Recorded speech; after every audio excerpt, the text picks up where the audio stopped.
Begin with a wide shot of a magnificent, opulent castle. Zoom into a lavish throne room. Lord Kale, young, handsome, but with a restless, almost tormented expression, sits on the throne. Servants move nervously. Lord Kale ruled the sprawling lands of Eldoria. His word was law, his coffers overflowed with gold, and his armies were undefeated.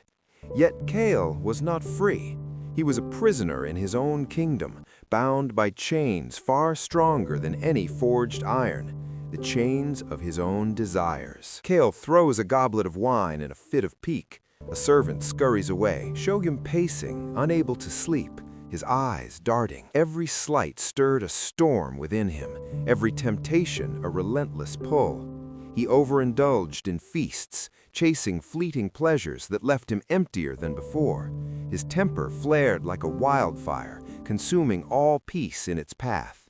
He ruled the kingdom, but his emotions ruled him. His people feared him, but deep down, Kale feared himself most of all. He knew instinctively that true power lay beyond his grasp, hidden somewhere he could not reach. A stark contrast, a serene, ancient forest, a small, simple hut, smoke curling from its chimney. An old man, Alien, the sage from your image, with a long white beard, tranquil eyes, is tending a small garden. Rumors like whispers in the wind began to reach Lord Kale's ears. Tales of an old hermit, Master Alien, who lived in the secluded whispering woods. It was said Alien possessed no gold, no army, no titles, yet he was considered by those who knew him to be the freest and most powerful man in all the lands. Kale rides through the forest with a small retinue, looking determined yet skeptical. He dismounts, approaches Alien's hut. Alien looks up, his gaze calm. Intrigued and perhaps desperate, Kale journeyed to the hermit's dwelling. He expected a mystic, a sorcerer, someone who could magically grant him peace. Instead, he found an old man, serene, tending his meager patch of herbs. "Are you the legendary alien who possesses power beyond kings?" "I possess only what I am, Lord Kale, and what I am is free." "Free? I command armies. I possess all, yet I am tormented. Tell me, old man, what is this power you speak of?" "It is the power to say no to yourself, Lord Kale. The power to choose your response rather than be driven by impulse. And true power, my lord, begins where all others end, within. Stay if you are truly brave enough to face your real kingdom." Kale sits opposite Alien in the humble hut. Referencing your provided image, the setting is sparse, calm. Lord Kale, against his better judgment, stayed. For 3 days, Alien presented him not with grand rituals, but with simple, profound challenges. Challenges Kale called mirrors, for they reflected his own weaknesses back to him. The fast. Kale tries to eat, but Alien gently stops him. Kale struggles, sweats, becomes irritable. Alien just watches. Kale finally manages to go without food for a day, collapsing in exhaustion, but with a flicker of pride. The first mirror, the fast. Alien bid Kale to refrain from food and drink for a full day. Kale, accustomed to endless banquets, found himself a slave to hunger and thirst. His stomach growled, his mind screamed for indulgence. He discovered how little control he had even of his most basic bodily needs. Yet as the day ended, a strange sense of accomplishment, a quiet triumph bloomed within him. The stillness. Kale tries to meditate, fidgets, opens his eyes, sighs. Alien remains perfectly still. A close-up of Kale's frustrated face. The second mirror, the stillness. Alien instructed Kale to sit in silence without moving for an hour. Kale, whose mind was a whirlwind of anxieties and plans, found this torture. His legs ached, his mind raced, urging him to stand, to speak, to do something. He discovered the chaotic, unruly nature of his own thoughts. Alien, meanwhile, sat like a statue, his breathing even, his eyes closed in serene contemplation. The insult. A peasant, instructed by Alien, verbally insulted Kale's lineage and rulership. Kale's face turned red, his hand goes to his sword hilt. Alien raises a hand gently. Kale clenches his jaw, trembles, but does not react. The third mirror, the insult. Alien arranged for a common villager to publicly insult Kale, questioning his honor, his courage, his very right to rule. Kale's blood boiled. His instinct was to draw steel, to punish, to obliterate the insolent wretch. But Alien's calm gaze held him. He struggled, a visible battle playing out on his face. His muscles tensed, his jaw tightened, but he remained silent.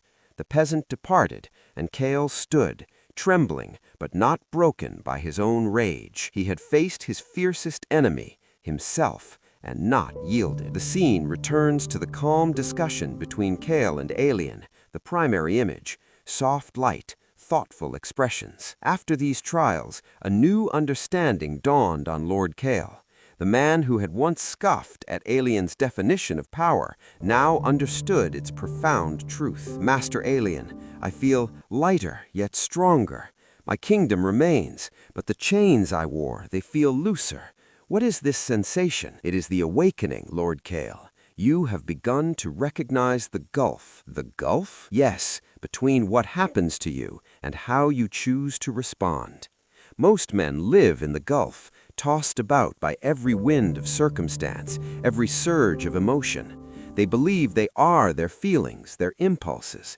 But the wise man stands at the edge of the gulf. He observes the wind. He feels the surge, but he does not leap in.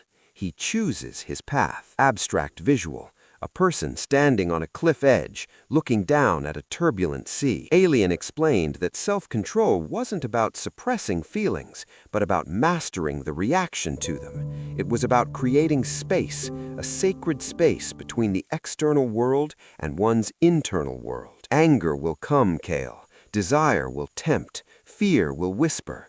These are tides of the human condition, but you are not the tide. You are the shore. Will you allow the tide to erode you, or will you stand firm, letting it merely wash over you without carrying you away? Kale looks contemplative.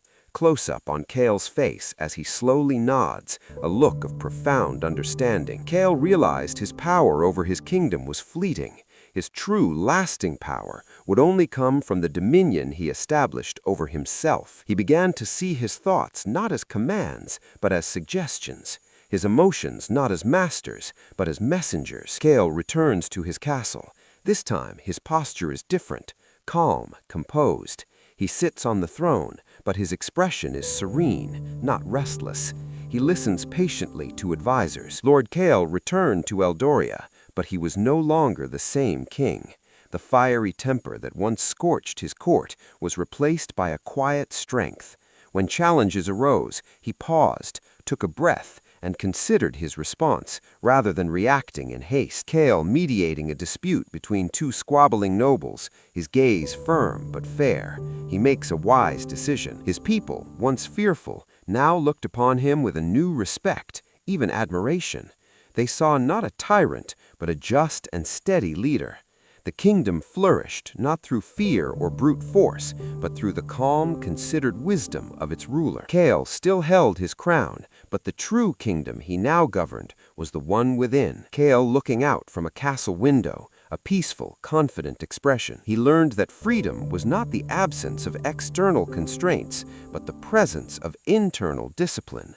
True power was not the ability to control others, but the unyielding strength to control oneself. Returns to the image of Kale and Alien may be slowly fading. The tale of Lord Kale and Master Alien echoes through the ages, a timeless reminder that the greatest battles are fought in the quiet chambers of the mind. The valuable treasures are not found in vaults, but forged in the crucible of self-mastery. Self-control is real power. For in learning to govern ourselves, we unlock a power that no external force can grant and none can ever take away. The chains we perceive are often of our own making, and freedom, true freedom, begins when we choose to unlock them. Final screen with a thought-provoking quote: "No man is free who is not master of himself."